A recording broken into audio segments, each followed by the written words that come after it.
Today's the day. You guys have got your vehicle. We're now going to show you the rest of this video on everything else on the vehicle. Please, if you need to ask any questions, please don't hesitate. We'll be more than happy to show you. And I hope you guys have a fantastic holiday. Welcome to Central Scotland Motorhome Hire. Today I'm going to show you around about one of the motorhomes and show you how to work it. I'll try not keep you here too long because I know you guys are excited to go on your holiday, and I'm as quick as I can, but let's go and we'll get you shown round about. What you might find, this might not be your motorhome, but all the motorhomes are equipped much the same. The toilet, the water and the electricity are all the same, and so I'm just going to show you in this vehicle, and your vehicle will be much the same. You might find the water might be the other side or further back, but we should have water stickers on them to let you know it's the water. First thing you should do when you get to a site, obviously is pay your fees at the site and then nip to the water bay and fill up your water. It's the first thing you should do on site. Simply key, it's part of the ignition key, turn and open it, take the key back out, which is really important, because if you're filling up and you leave your key in here, the water, when it overflows, could run into the key, and that's not a good idea because your van might not start digging. Anyway, once you've connected up the other end of the hose to the water pipe at the site, we've got this wee system here to get on and off here. But what to do, fire the hose in, turn it round about to try and make the whole hose go in. It's a wee knack to it, there we go. So push it all the way in, and then you can turn, obviously, the tap on, turn it on here and fill it up, and you'll know when it's full when it starts to overflow. And obviously when it starts to overflow, just switch it off at the top of the pipe here, and obviously take the tank off, put the cap back on, and then lock it up. Okay. Second thing you get to do when you get to a site is obviously get your pitch, and once you get onto your pitch you need to level up your vehicle. One of the things we do is we have the levelling chocks. They're generally located in these vehicles just behind the cab. There's a small box here, and you open that up and you use these vehicles to get your vehicle level, because you're not wanting your eggs or anything or cups to start sliding off the table. So we'll get two of these, and whether it could be this side or at the front or at the back, get yourself level and you're almost ready to go. Thirdly, you've got the electric on site. Plug it in to the socket in your vehicle.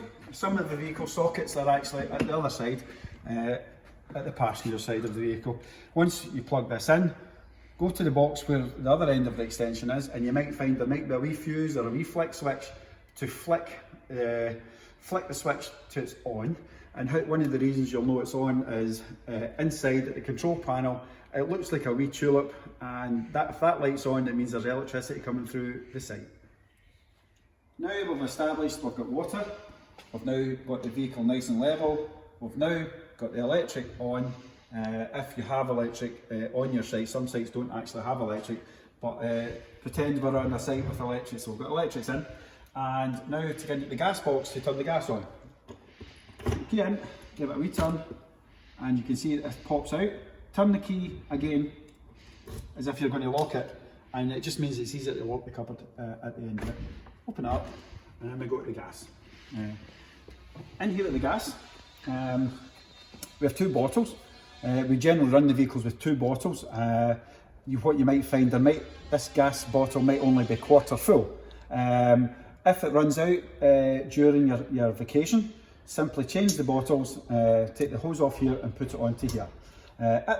To turn the gas on when you get to the site, turn it anti-clockwise, and that opens the bottle up, and there's a wee lever here, and that should be straight up and down, and that means it's open, letting the gas go through.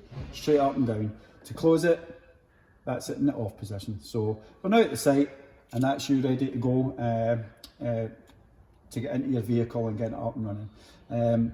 The other thing I'm going to tell you while I'm at this position just now, if you needed to change the gas bottle, this nut here turns clockwise. It turns opposite from a normal nut and bolt. So turn it clockwise, take it off, remove the safety cap here and your spare bottle, it also turns clockwise to take this wee spare cap out, put the hose back on, and tighten it up anti-clockwise, and that's you got your bottles changed. One of the other things while we're here as well, never drive the vehicle with the gas on, even though you're moving it like 10 feet just to get your van level. It will knock your heating system off, and you might end up having to reset your heating system. So at this point, again, if you're going to turn it off and turn it clockwise to turn it off. I'm now going to show you the toilet cassette. It's quite simple to work. Put your key in, turn, push in, and push the top button, and it opens up here. Inside here you've got a cassette. It's a tip for cassette, and inside here we also put pouches with it's like dishwasher tablets. You drop one of these into the bag, but I'll show you in a minute. Anyway, to take it out, the wee lever under here, the wee blue lever, as I say, all the vehicles are the same. Lift it up, and if this is stuck and it's not coming out, don't try and pull it out hard, because what it means is the toilet is in the open position inside the vehicle, so you would need to close the wee flush, and then this should come out very easy, just like that. As I say, if it doesn't, you need to go inside and close it. So we've now put the box out, and to empty the box, turn it that way. Oh, it's a new one. Open it up, and on site you usually find there is places for disposal of all the boxes. When you get to the disposable point, this wee button up here, push it in, and that lets air into it, and when you get to the disposable point, push it in and empty it out by simply just doing it that way. Usually at the disposable points as well, there's usually a tap. Put some water in it, give it a flush about, press the button again and empty it out. When you get to that point, use one of the tablets, drop one of the blue tablets from the bag into the box here, and then fill it up, probably with about a milk bottle's worth of water. That allows the chemicals to open the blue bag up, and the chemicals go about. Give it a good shake, and put your cap on. Good shake, and then put it back here like this. If you've got any distance to travel to go to the point to empty, you have a wee handle here that just flicks up and clips in. And it's also in wheels as well, so you can take it simply, and it clicks right back in there. And that's you almost ready to go. These wee arrows I've got on here just now, it was just in case any customers found there was an issue with these caps. The arrows must point to each other, and as simple as that. And that means that the toilet is ready to slip straight in. So again, just put this in there, and then you've got your bag of chemicals. There's usually a wee point inside there. Stick it in, and one of the most important things is the toilet cassette must be returned nice and clean. Please fill it up with just the wee bit of water I was telling about, and put the tablet in, mix it up, keep it nice and fresh, but please have it nice and clean for us coming back, because it's obviously for hygienic reasons, COVID reasons, etc. Thank you very much. On the Zefiro 696, the grey water release valve is underneath the gas box. Under here you find a handle, just pull it and it releases the water, and simply push it back and it closes the grey water tank. Now you'll find that most sites have a station where you can empty your grey water, but if you find they don't have a station that you can access or empty your grey water, what we tend to do is wait till you go out in the road, and once you're out in the road is pull your handle and run with the handle and the grey water tank open all the time, and that just releases all the grey water out if you can't get access on site. All the vehicles are actually fitted with Cycle X, and I'm going to show you a quick explanation how to use them. What to do at the top is slacken these off a wee bit so that they can lift up. At the back there's wee handles as well. Just turn them anti-clockwise, lift these up, lift them up, and then you've got the red strap here. And this is a wee extra strap on just to hold things together. You've got to open up like this and then simply bring it down, and you've got these on here. Press the red button here and it undoes. Same at the other side. That goes through the wheel spokes. Stick it back through, ratchet it till your cycle's in place. And depends what bike it is, it's on the fourth one here, it'll be this one probably.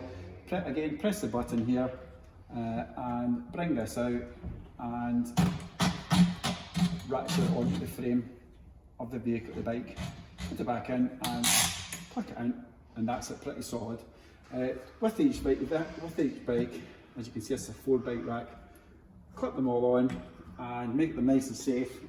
And last of all, again, put the strap round the bike and the bike rack itself, and that's you.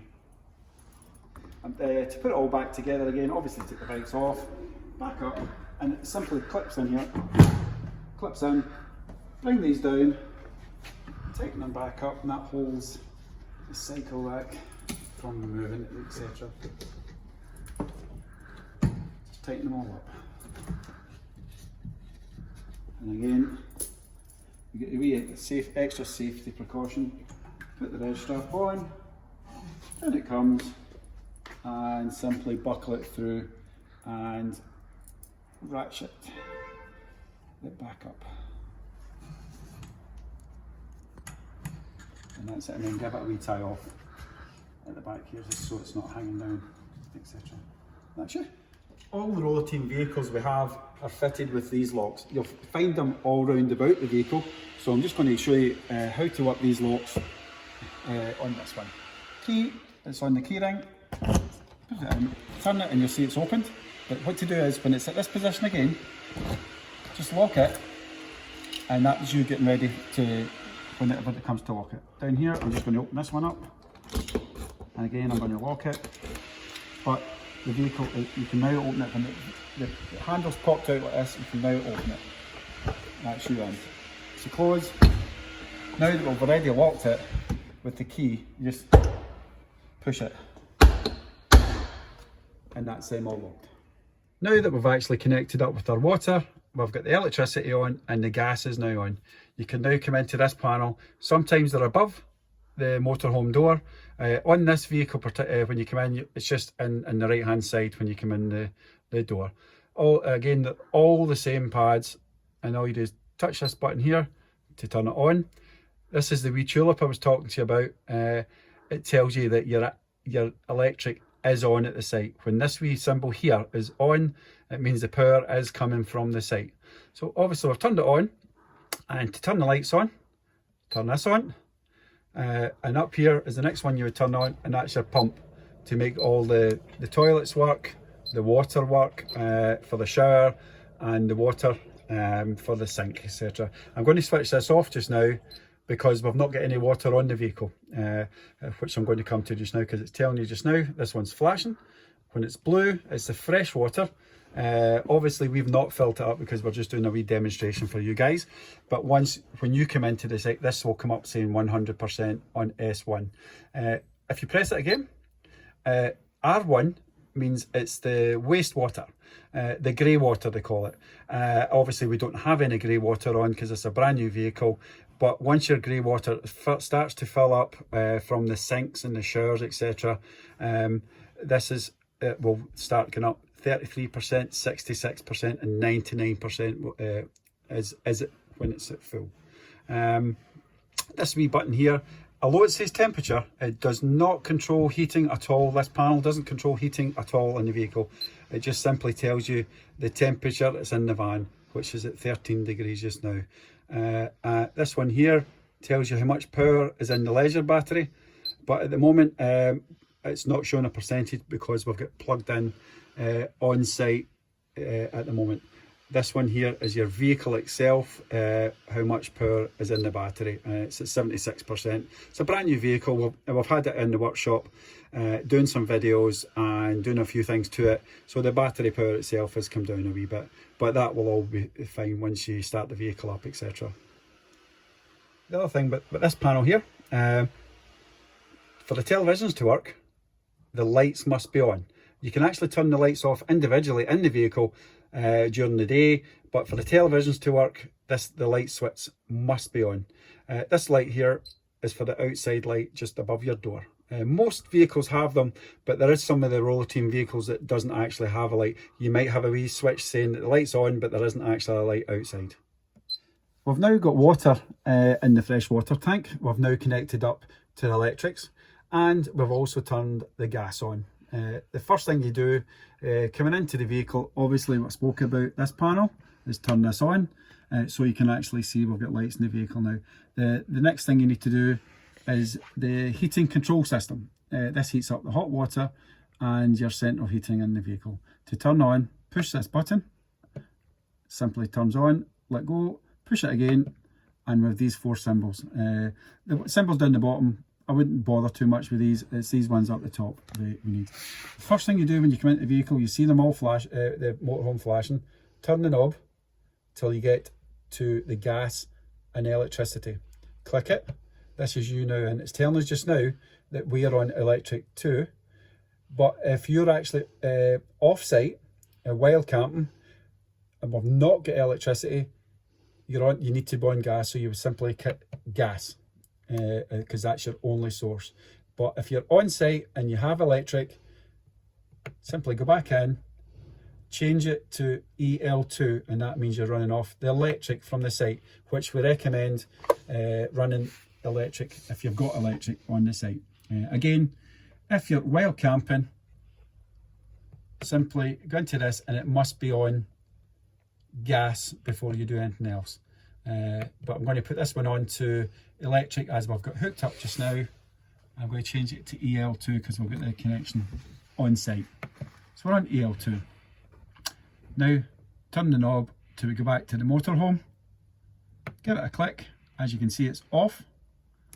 Turn the thermostat up to whatever desired temperature, say up to 23 you got there, and then I want that temperature, so you push the button. Hot water into the system, it's off. Turn the knob till it goes up to hot. Press the button to say I want it hot, and that's you got your vehicle up and running. In the system again, we want to turn the fan speed up.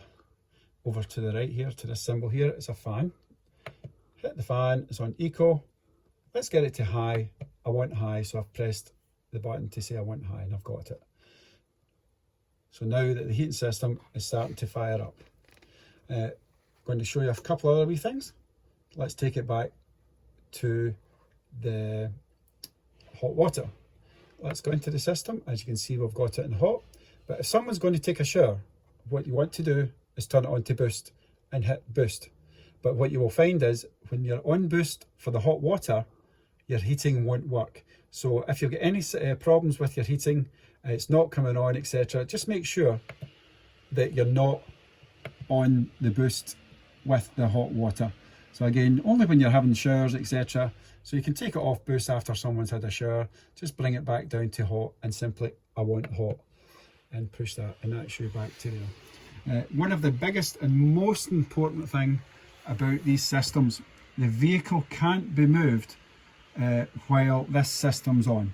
It's like a boiler, like you've got in the house. If there's something it's not happy with, it can feel the vehicle moving. If you try and move it anytime at all, and it will shut down, and it'll come up with a warning triangle saying not shut down properly, and it'll go into emergency mode, and you'll have to do a system reset.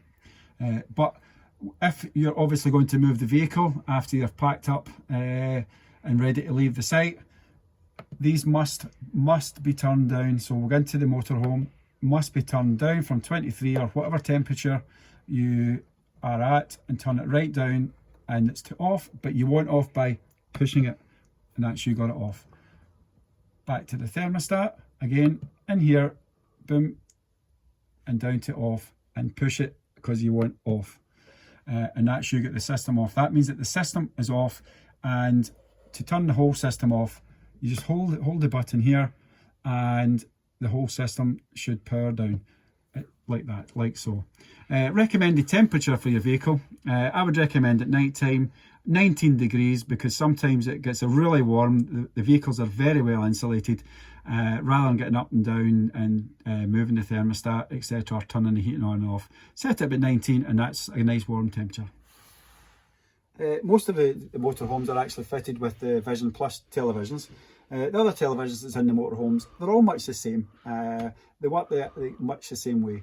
And today I'm just going to show you how to get the televisions working, because some of the kids might want to watch TV yourself or the good lady. But anyway, let's show you how to do it. Simply remote control, pick it up and press the power button to turn it on. All the vehicles are fitted with automatic aerials, so you don't have to try and aim the aerial to a certain direction to try and get a good signal. As you can see, we don't have a signal just now because we've not tuned it in. So we're on site, we're trying to get a television signal. What I want to do is press menu on the remote control, and you'll see auto tuning at the top. Using the down arrow, bring it down to auto tuning and press OK. You'll see up here it says DTV. That's important, it says DTV.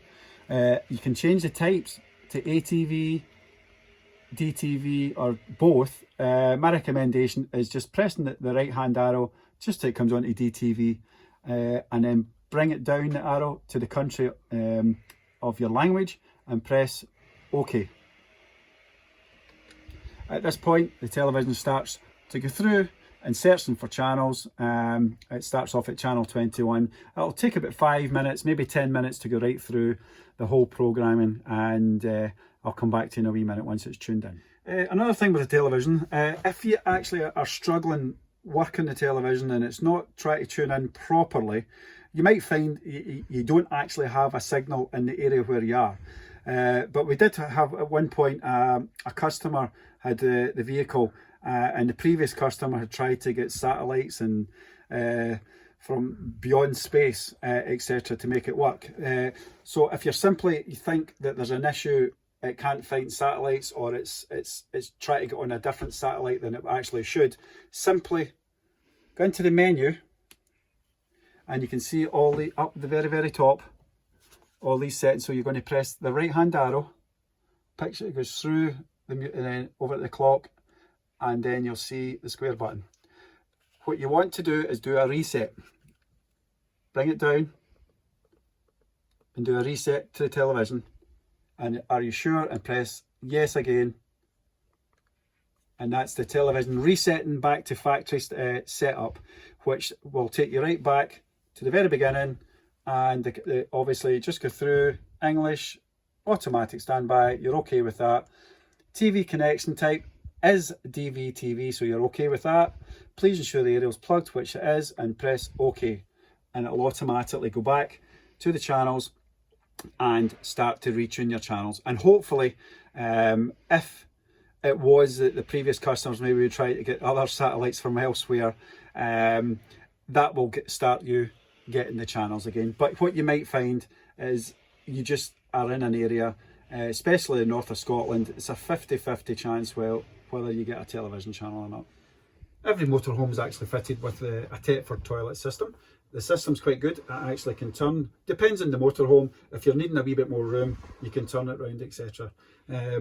This is in the closed position just now, and to open and flush, that's the plug. What you do is do that for about 2 or 3 seconds and then put it back into the closed position. Most of the what I would usually tell everyone is fill the bottom up with about that much water, and to get water into the toilet, this is your button here.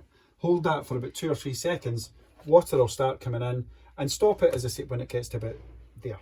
So that's you got your toilet ready. It just stops any smells, not that there is going to smells come through, there shouldn't be anyway, and that's you got your toilet like your house. So to use the toilet, simply do your needs, and once you do your needs, please close the lid after you, because one of the things I was finding when you're leaning down to flush the toilet, sometimes you can get splashback, and the last thing you want is getting splashback. So keep the lid closed, open it up, and that's it, flushed away.